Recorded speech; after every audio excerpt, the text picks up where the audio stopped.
Hello, I'm Robbie Fowler and you're watching Redmen TV. Hello, welcome to the Redmen TV, and even that saw Liverpool lose by 3-1 at Selhurst Park against Colin Wanker's Crystal Palace side. We've had a little bit of time to talk this through post-match, so I'm not feeling anywhere near as angry or frustrated as I was an hour or so ago, but nevertheless angry and frustrated I am. Just shocking performance from Liverpool. I don't think you can look at it any other way. We started the game exactly like we were supposed to. Rickie Lambert showed why, you know, people who were, I think, unfairly criticising him for his ability levels were fucking way wide of the mark. Great ball from Lallana, great finish, and Liverpool looked to be up and on the way to a flyer. But once again, just mad moments at the back. And I think the most annoying and frustrating thing about it is that that first goal, he should be getting closed down. Joe Allen's off the pitch receiving treatment, which is an issue in and of itself. The shot beats Mignolet. It's a good shot, and it's the post, and it drops straight to Gayle to slot it. I mean, and the fact that he spoons his shot into the keeper and everything, it's just. I don't mind if the first shot goes in, you go, yeah, fair play, great strike, we should be doing more to close that down. It's the way that things just don't seem to drop. When you're not in good form, things don't seem to go your way, and that's as annoying as almost as anything else. The fact of the matter is, though, once they got the equaliser, just didn't see enough heart, desire, fight from that Liverpool team at all. You know, they're the kind of games where you think, well, no, come on, lads, we've had our confidence knocked here, but you know what, we're going to do it. And the manager can talk about the fact that last season doesn't have an impact, but I think that you'd be mental to say that those players on that pitch weren't thinking, oh fucking hell, here we go again. You know, because the crowd got up again. It was probably like flashbacks to Nam. You know what I mean? It was like, it was because, oh dear Christ, it's happening again. And look, that's what happens, but you just need, that's where you need cooler heads to prevail, and as I say, just heart, grit and determination for players to drag you through it. And I didn't see enough of that for the Liverpool team. All I just saw was us going to bits time and time again, sloppy in possession, nowhere near dangerous enough up front, and just at the back in pieces. Steven Gerrard doesn't shield the defence enough for me, or at all. You know, there's the chance where, and it goes back to Simon Mignolet taking a free kick at the corner flag and puts it out for a throw-in. Who was calling for that? Really, like we were saying watching the game, has you seen Brendan Rodgers with his hand up and thought, picking him out here?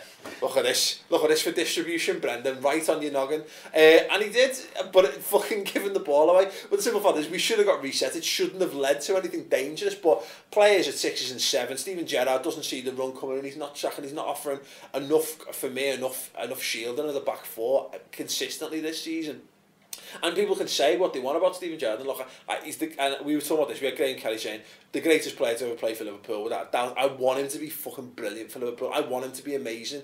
But right here and now, I think people are forgetting that when we were having this build up to last season, when we were just getting points and we were cheering that result at the start of last season, Steven Gerrard was not playing in that position, and that was the basis that then allowed us to go and play some free flowing attacking football. Right now it feels like we're trying to be the team that was the end of last season, and we're fucking it up. We're just horrific.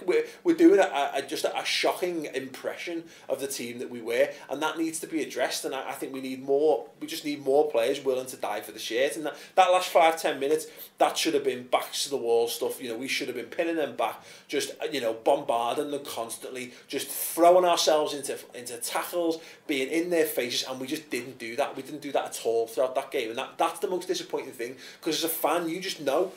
You could swap any Liverpool fan around the world into that team, and you know what, we don't have the ability, we don't have the technical skills to deliver at that level whatsoever, but you put yourself about, you get in people's faces, you do what you could, because any idiots can throw themselves in and get stuck in and be committed in a game. But at the minute, I think that should be our first and foremost. We should get that right, and then we can worry about trying to do the fancy things that come on top of that.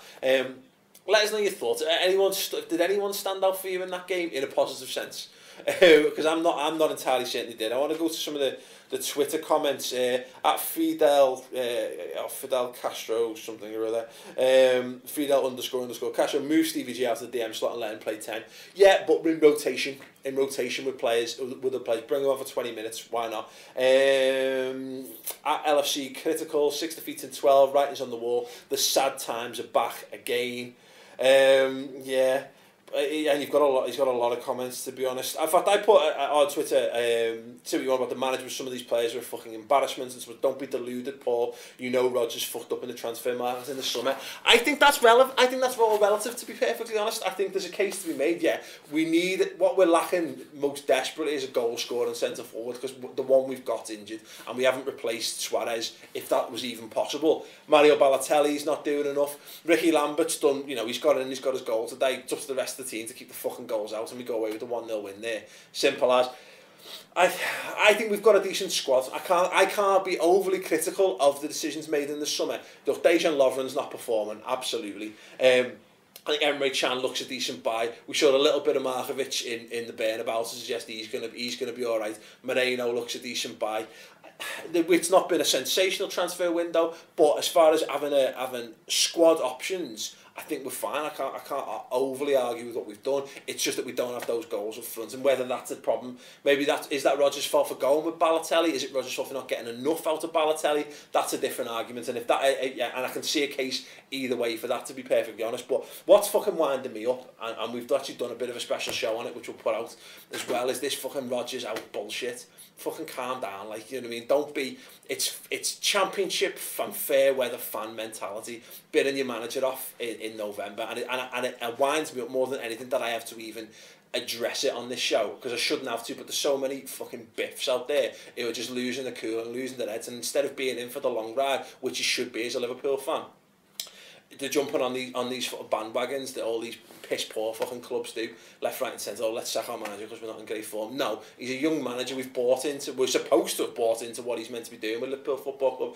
He's learning on the job. He fucking did exceptional last season. It was always going to be difficult to match that this season. Maybe we won't. Maybe we'll have a shocking season this season. That'll be up to the board to decide. But right here and right now, fucking wind your necks in, like, because ultimately Brendan Rodgers is a top quality fucking coach, and he's a damn sight better than anything else we could go out there and replace him with today. So keep the faith, stick with the manager for now, and we'll see how it goes, because that's what being a fan's all about. Anyway, thanks very much for watching. We've got loads more content coming up on YouTube and on the redmentv.com. We're doing full match analysis of this in the Final Word show. If you need a little bit of a support group and a digital cuddle, go and check that out. It's free for a month on the redmentv.com. Cheers. Chris, how you doing? I'm furious, to be honest with you. I mean, you know, we've spoken about it already, and that is that, yes, we're not playing good enough football and stuff, but there's nobody on the pitch there with last 10 minutes ago who shows the desire to fucking get into the box and have a bit of a dig, like.